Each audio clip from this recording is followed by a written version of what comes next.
স্কুলের বেঞ্চ। একটি গ্রামের স্কুলে রিমি ও সুমন নামে দুই বন্ধু পড়ত।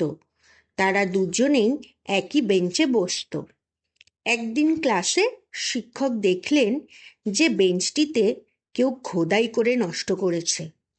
শিক্ষক জিজ্ঞেস করলেন, কে বেঞ্চে এই দাগ কেটেছে? সত্যি করে বলো। কেউ কিছু বলল না। আসলে সুমনই পেন্সিল দিয়ে বেঞ্চের দাগ কেটেছিল। সে ভয় পেয়ে চুপ করে রইল। কিন্তু রিমি তাকে আস্তে করে বলল, ভুল করলে সত্যি কথা বলা উচিত, তাহলে শিক্ষক রাগ করবেন না। কিছুক্ষণ পরে সুমন দাঁড়িয়ে বলল, স্যার, বেঞ্চে দাগ আমি কেটেছি। আমি আর কখনো এমন করব না।